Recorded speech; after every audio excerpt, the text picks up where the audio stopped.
Hello Night City, plutôt hello YouTube. Aujourd'hui, petite vidéo autour de Cyberpunk 2077. Comme pas mal, j'ai regardé l'anime Edge Runner il y a pas très longtemps, et suite à la hype que ça a apporté, j'ai craqué, j'ai décidé de relancer le jeu et de commencer une nouvelle partie. L'idée, c'est de voir un petit peu les améliorations apportées par CD Projekt avec les derniers patchs et de me faire plaisir en refaisant une partie parce que le jeu est quand même assez ouf. Et de ce que j'ai lu, avec les derniers patchs, on a un jeu qui vraiment arrive au niveau des attentes qu'avaient les joueurs au moment où il est sorti. Parce que bon, faut dire que moi j'ai fait à sa sortie et ne nous mentons pas, il y avait beaucoup de bugs et il manquait quand même des choses, même si je l'ai fait sur PC et que c'était la version la plus stable. Mais bon, aujourd'hui, on n'est pas là pour parler des patchs et des améliorations que ça apporte. Parce que bon, qui parle de Cyberpunk parle d'une communauté de modeurs. Et comme j'ai déjà fait le jeu, j'ai décidé de mettre quelques mods histoire d'améliorer un petit peu mon expérience de jeu. Du coup, au début, j'ai fait des installations sans trop me renseigner sur les patchs et sur ce que ça allait apporter. Du coup, j'avais installé quelques mods inutiles. Mais bon, après avoir lancé ma partie et avoir fait un peu le tri là-dedans, j'ai pu garder uniquement les mods essentiels et nécessaires. Du coup, aujourd'hui, je vous présente la liste des mods que j'ai installés et pourquoi. Trêve de bavardage, on passe au concret.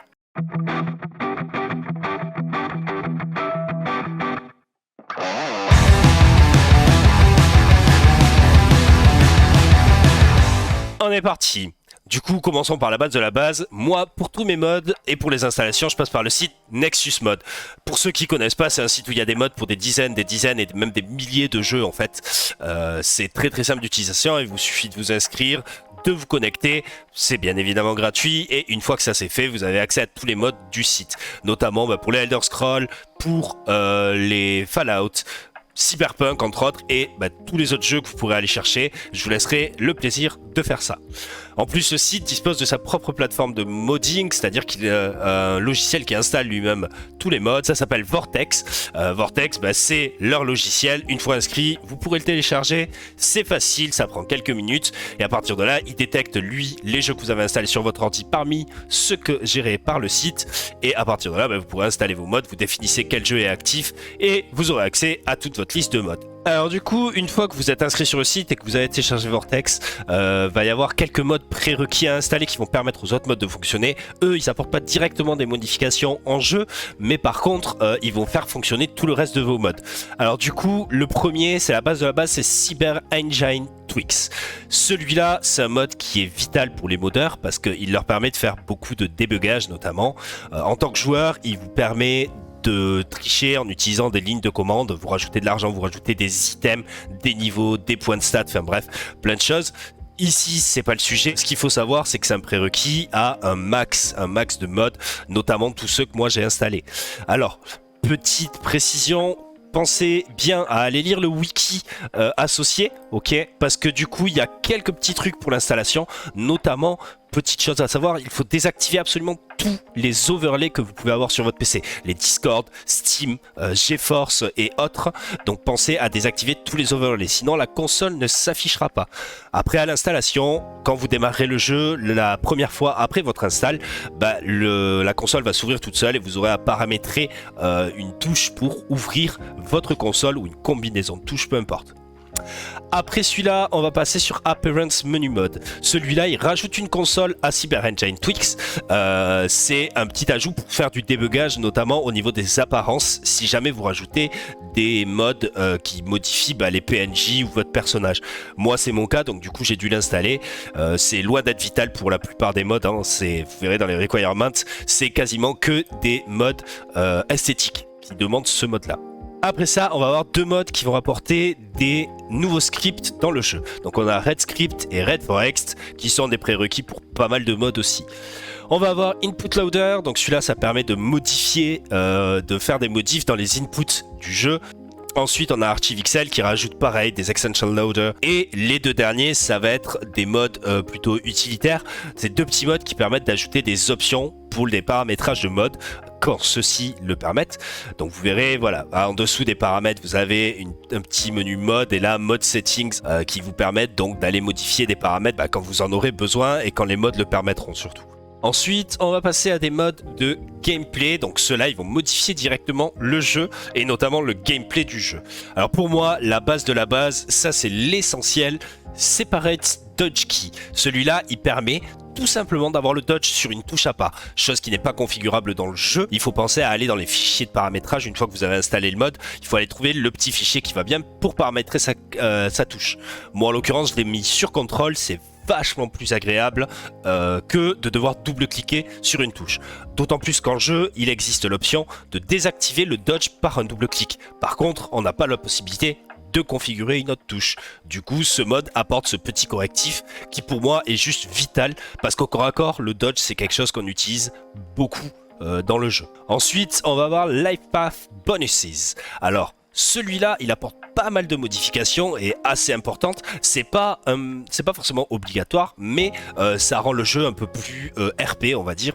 Ça apporte des modifications aux PNJ de chaque gang, ça leur donne des petites particularités, des petites résistances. Donc vous pouvez lire toute la description si vous voulez, mais par exemple, les animals, ils vont être immunisés au control hack, ils vont être immunisés au poison, immunisés à l'électrocution, enfin bref, voilà, ils ont plein de petites améliorations en fonction de leur gang, et du coup ça apporte un petit peu plus de RP au jeu, parce que sinon les mobs, enfin les ennemis c'est tous les mêmes de base dans le jeu, ils ont tous à peu près les mêmes stats grosso modo en fonction des différents archétypes d'ennemis qu'on va trouver.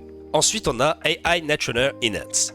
Alors, il faut savoir que dans le jeu de base, les ennemis, les PNJ en face utilisent très peu de hacks. Et en plus de ça, dans une liste de hacks vraiment comme ça, par rapport à tous les hacks auxquels nous, on peut avoir accès dans le jeu. Donc, ce mode, il permet en fait d'augmenter le nombre de hacks auxquels les Netrunners ennemis ont accès. C'est-à-dire que normalement, ils vont utiliser principalement des modes de dégâts et peut-être 2-3 modes de type redémarrage d'optique, voilà. Mais grâce à celui-là, ils vont avoir accès à peu près tous les hacks dispo dans le jeu auxquels nous on peut avoir accès en fait, ce qui rend le jeu vachement plus sympa. Ça augmente un chouïa la difficulté, par contre c'est du coup beaucoup plus immersif. Et avec ce mode là on rajoute un petit Amateurs Hacker, donc pareil un mode qui va augmenter encore d'un cran de plus la difficulté, mais par contre qui augmente l'immersion, mais de ça, c'est ça va permettre à beaucoup plus d'ennemis d'utiliser les hacks. Donc là où normalement il n'y a que les Netrunners purs qui vont utiliser des hacks dans les ennemis, là on va se retrouver avec tout plein d'ennemis qui peuvent utiliser des petits hacks. Et bon par contre ceux qui vont faire vraiment mal, ça sera ceux des Netrunners. Enfin, au même titre que si nous on a peu d'intelligence, on utilise des hacks, on va pas faire beaucoup de dégâts. Si on a beaucoup d'intel, ça va faire beaucoup de dégâts. Mais du coup on se retrouve hacké à peu près tout le temps. Voilà, dès qu'il y a beaucoup d'ennemis dans un groupe, on va se retrouver avec des hacks assez régulièrement sur le dos. Ça augmente la difficulté, mais par contre je vous dis le côté immersion est oufissime. Après ça, Custom Level Cap. Celui-là c'est pas du tout un obligatoire. Moi je l'ai installé parce que ça me fait kiffer de pouvoir faire des builds de ouf. Ça permet de modifier le cap max de niveau en sachant que c'est 50 dans le jeu normalement. Ça permet aussi de modifier le nombre de points de stats qu'on a dès le début. Alors ça je l'ai pas fait parce que j'estime que c'est un peu de la triche. Si t'arrives niveau 1 et que t'as déjà plein de stats à 20, bon en fait ça c'est pas intéressant. Du coup moi j'ai laissé le nombre de base, mais j'ai augmenté le niveau max à 62 du coup pour avoir 4 stats à 20. Alors ça évidemment c'est si vous visez de l'ultra endgame, si vous voulez clean un max de quête et arriver au niveau max à un moment. Si vous envisagez de rush l'histoire principale, il n'y a aucun intérêt à ce mode là, vous n'arriverez jamais au niveau max de toute façon. Ensuite, Improved Minimap Zoom. Alors celui-là, j'ai pas encore eu l'occasion de voir réellement son efficacité avec les derniers patchs. C'est parce qu'en fait, dans la version de base du jeu, la minimap était pas super opti, notamment quand on conduisait. Alors quand on était à pied, ça allait, mais quand on conduisait des véhicules, c'était vraiment pas ouf. On se retrouvait dans des situations assez délicates où la map, elle était toute petite et tu roulais à balle avec un véhicule. Du coup, t'avais jamais le temps de voir où tu devais tourner, etc. Donc voilà, normalement, ça augmente le dézoom de la map en fonction de la vitesse à laquelle on va, et c'est paramétrable notamment dans les modes que je vous citais avant. Voilà, là, on peut paramétrer, il y a plein de choses à paramétrer dessus. Ensuite on va voir System X. Alors ça c'est le FR là, c'est juste parce que c'est un patch français pour le mode, mais en fait le mode de base il est dans les requirements, System X. Ce mode là il permet de rajouter 2 petits slots dans les améliorations cybernétiques. Donc en fait vous allez pouvoir avoir une console par exemple de hack et un Sandevistan à côté, parce que c'est très frustrant dans le jeu de base de devoir se limiter à un seul truc, ça limite vachement les possibilités de mode. En gros, si tu mets un Sandevistan, t'as plus accès au hack. Si tu mets un Berserk, t'as plus accès au hack. Enfin voilà. Et si tu mets des hacks, t'as plus accès ni au Sandevistan ni au Berserk. Donc ça permet de combiner. C'est paramétrable aussi dans les modes de paramétrage. On peut rajouter jusqu'à 3 slots. Moi, je pense que 2 c'est suffisant, mais à voir sur le long terme. Et ça rajoute aussi un slot pour la main. Du coup, dans des améliorations de main qui permettent notamment d'utiliser certaines armes. Là, ça permet d'avoir les 2 améliorations pour utiliser et les armes intelligentes et les armes cinétiques à leur max. Pour finir, Time Dilation Overall. Alors celui-là, il est intéressant pour les gens qui utilisent le Sandevistan en fait, en sachant que c'est quand même un truc un peu à la mode. Si vous avez regardé Edge Runner, ça apporte beaucoup d'améliorations. Alors je vous les citerai pas toutes parce qu'il y a une liste d'options Comac pour le mode.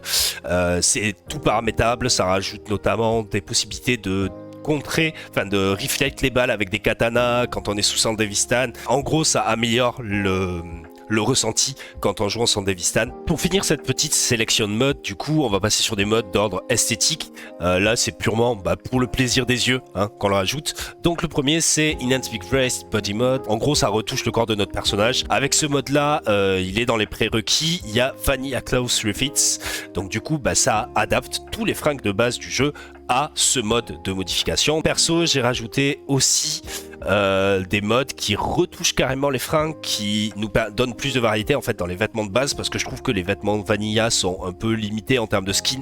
Alors ok, on n'en profite pas des masses parce que c'est un jeu à la première personne, mais moi j'aime bien avoir un perso avec une esthétique un peu sympa. Donc je me suis rajouté Refitted Clothes pour Winning Big Breasts et pour les butt modes. Ça change un petit peu les fringues, donc vous pouvez aller voir dans les photos en téléchargeant le mode. Alors attention, uniquement celui-ci est à installer manuellement avec son prérequis qui est Material and Texture Override. Voilà, c'est 2 petits modes qui sont installés manuellement, mais vous avez toutes les explications dans la description du mode. Rien de très compliqué. Ensuite, un petit mode qui va avec ça, c'est Dressify. Alors celui-là, en gros, dans le jeu, il existe un mode qui est Virtual Atelier. Donc lui, il rajoute rien directement, mais il permet de créer des boutiques virtuelles en fait dans le jeu. Donc sur les ordinateurs. En gros, on va sur son ordinateur, là, comme ça, pouf, et on voit des petites icônes qui se rajoutent. C'est en fait des shops qui permettent d'acheter toutes les fringues du jeu, tout simplement. Alors, à noter que c'est pas forcément de la triche, parce qu'en fait ces fringues là elles ont les stats d'armure minimales, donc en fait ça vous permet pas d'overclass les fringues que vous pourrez trouver sur les PNJ etc, ou vos fringues ultra modées.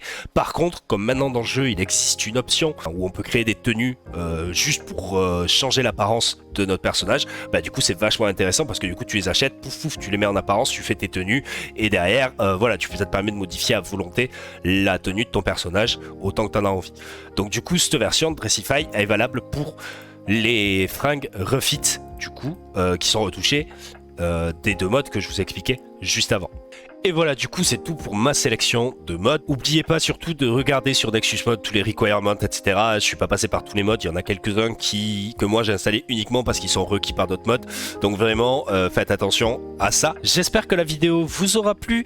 N'hésitez pas à me dire dans les commentaires si il y a des modes que vous avez installés, que vous trouvez importants pour le gameplay ou tout simplement sympa pour l'esthétique du jeu. Vous pouvez aussi me dire ce que vous pensez de la vidéo juste en dessous dans les commentaires. N'hésitez pas à me suivre sur la chaîne YouTube. Je suis régulièrement en live sur Twitch pour partager mes expériences gaming et ma passion du jeu tout simplement. Donc je mets le lien juste en dessous, vous pouvez regarder mon programme. Je suis pas en live tout le temps, ça dépend de mes horaires de taf principalement, mais du coup je tiens le programme à jour le plus souvent possible. En tout cas il y aura peut-être de temps en temps des lives surprises qui vont apparaître, mais pour ça n'hésitez pas à follow la chaîne. Vous pouvez aussi me suivre sur le Twitter, je mets le lien juste en dessous et on se retrouve pour la prochaine vidéo.